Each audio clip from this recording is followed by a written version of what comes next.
Hello everyone, welcome back to my vlog. हामी चाहिँ हिजो बेलुका मात्रै हरिद्वार आइपुगेको। सो आजको हाम्रो प्लान भनेको चाहिँ हरिद्वार घुम्ने। So let's enjoy. अनि फर्स्टमा चाहिँ हामी खाजाको लागि गयौँ, बट अर्ली मर्निङ प्राय रेस्टुरेन्टहरू नखुल्दो रहेछ। सो हामीले बल्ल एउटा राम्रो सफा रेस्टुरेन्ट भेट्यौँ अनि खाजा खानको लागि गयौँ। खाजा पनि एकदम मिठो थियो। अनि खाजा खाइसकेपछि चाहिँ हामीले एउटा टोटो रिजर्भ गरेर सबै हरिद्वार घुम्ने प्लान बनायौँ। टोटो लिएर जान चाहिँ हामीलाई एकदम सजिलो र सस्तो पनि भयो। हामी अलिक धेरैजना पनि थियौँ अनि सबैजना आँट्ने पनि भयौँ। सो हामीलाई चाहिँ यही सेफ लाग्यो। अनि यो चाहिँ हाम्रो हरिद्वारको पहिलो मन्दिर, यो शिवजीको मन्दिर थियो।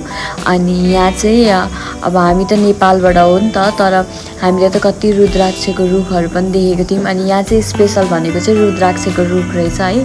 अनि त्यो पनि हेऱ्यौँ हामीले। अनि त्यो हेरेर चाहिँ हामी अर्को मन्दिरतिर गयौँ। अनि यो हाम्रो सेकेन्ड मन्दिर, यो मन्दिरको नाम चाहिँ दक्षेश्वर महादेव मन्दिर। यहाँ चाहिँ अलिक गर्मी थियो, बट हामी शीतलबाट गएर भए पनि पूजा चाहिँ गऱ्यौँ।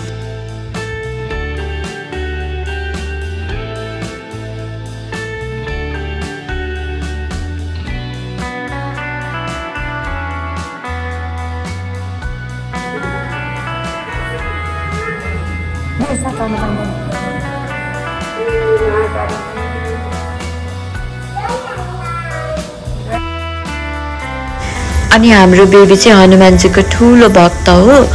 अनि उसलाई चाहिँ जय हनुमान भन्न पनि आउँछ। अनि हामीले चाहिँ पूजा गरिसकेर फेरि एक राउन्ड लाउनको लागि गयौँ, अरू मन्दिरहरू पनि नछुटोस् भनेर।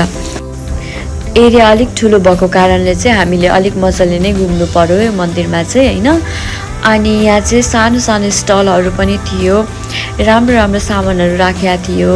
अनि हामीले पनि बेबीको लागि एउटा पर्स किन्यौँ एकदम सस्तोमा। अनि अरू सबैको लागि पनि सानो सानो गिफ्टहरू किन्यौँ हैन हामीले। अनि यो ब्यागहरू पनि एकदम मन पर्यो, सबै ब्यागहरू मन पर्यो, सबै एक एकवटा किनौँ जस्तो है। तर हामीले चाहिँ एउटा मात्रै किन्यौँ। अनि त्यहाँदेखि मम्मीहरूलाई पनि सानो सानो गिफ्टहरू किन्यौँ। बेबीलाई चाहिँ एकदम मन पर्यो। अनि ब्यागै नछोड्ने भनेर बोक्न पनि थालिन् हैन। कति खुसी छिन् उनले ब्याग किनेर।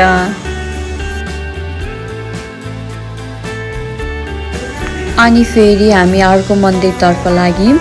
यो पनि शिवजीको मन्दिर है। हरिद्वारमा प्राय शिवजीको मन्दिर अनि माताको मन्दिर धेरै छन्। अनि हामी फेरि शिवजीको दर्शन गरेर अर्को मन्दिरतर्फ लाग्यौँ।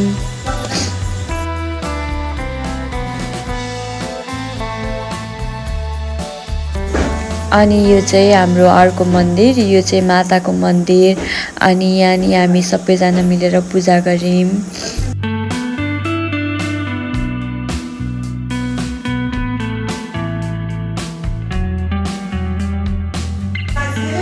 अनि यो अर्को मन्दिर, यो चाहिँ एकदम ब्युटिफुल थियो है। कस्तो राम्रो, पुरै ग्रिनेरी अनि मन्दिरहरू पनि पुरै राम्रो थियो। अनि मेरो बेबीको नक्कल चाहिँ फेरि कस्तो धेरै हुन्छ भने नि, सबैले उसलाई पर्खिनु पर्ने। ऊ चाहिँ एकदम पुरै क्विन हो जस्तो है। अनि उसलाई नै चाहिने सबै थोक, उसलाई नै चाहिने फुलहरू पनि। बट पूजा गर्नको लागि होइन, मेरो बेबीलाई चाहिँ कानमा सिउरिनको लागि फुल चाहिएको थियो।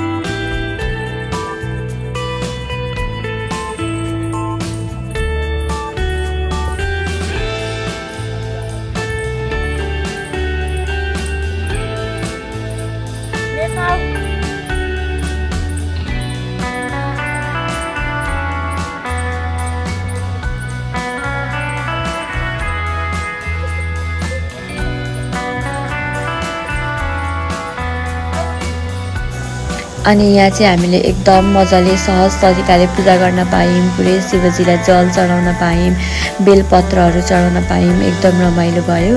यहाँ चाहिँ क्लिनिक पनि रहेछ अनि निःशुल्क क्लिनिकहरू पनि रहेछ। यहाँ चाहिँ सबै मेडिसिनहरूदेखि लिएर सबै फ्री पनि थियो अनि हामी सबैजनाले एकचोटि चेकअप पनि गरायौँ हैन। एकदम रमाइलो भयो। अनि फेरि हाम्रो अर्को डेस्टिनेसन भनेको चाहिँ काँच मन्दिर थियो। यहाँ चाहिँ सबै सिसाले बनेको थियो अनि सबैतिर हेरेर अनि फोटोसोटो खिचेर पूजा गरेर हामी फेरि फर्क्यौँ।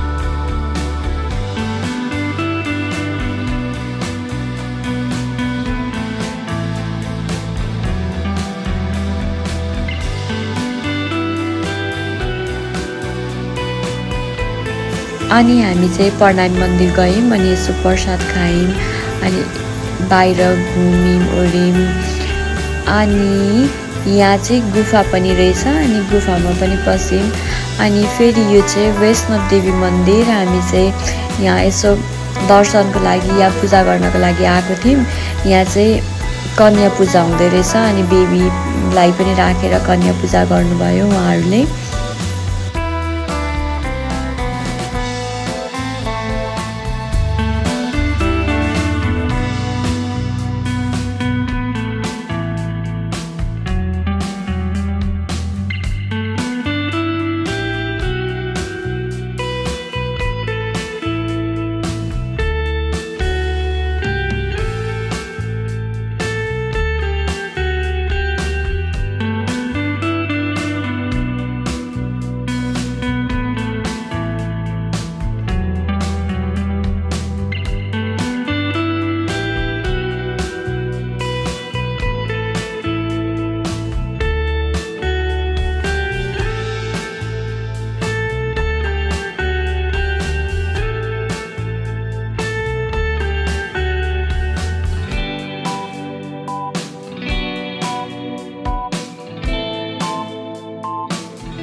अनि कन्या पूजा सकेर चाहिँ हामी यसो मन्दिरतिर घुम्यौँ।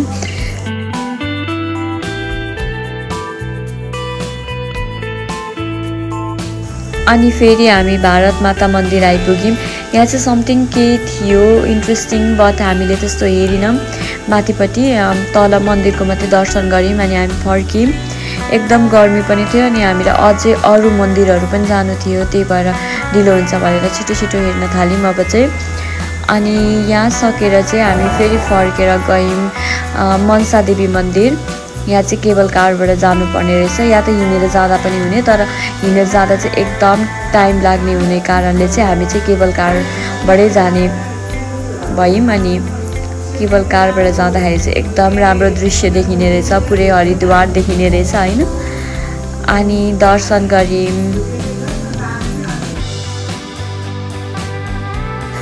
अनि यहाँ चाहिँ सिजनमा एकदम भिड हुन्छ अरे। हामी चाहिँ अफ सिजनमा आएको हुनाले चाहिँ त्यस्तो भिड थिएन। अनि यसो प्रसाद पनि लिएर गयौँ। अनि यो चाहिँ हाम्रो पुरै हरिद्वार हेऱ्यौँ यहाँ माथिबाट।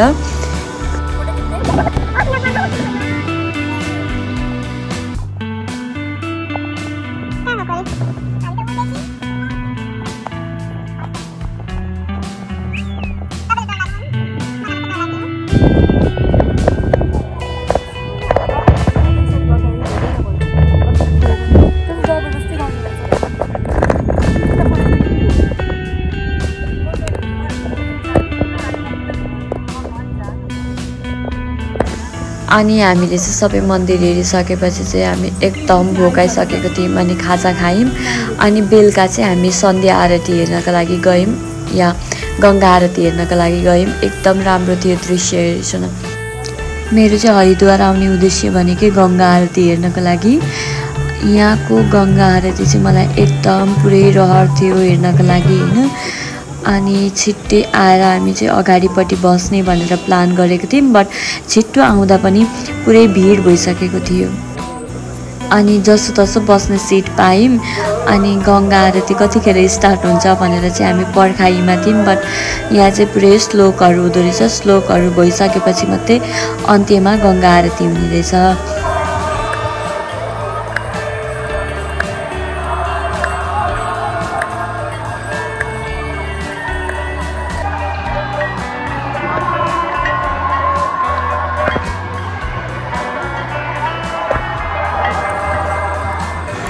अनि गंगा आरती हेरेर चाहिँ हामी फेरि हाम्रो रुमतर्फ फर्क्यौं।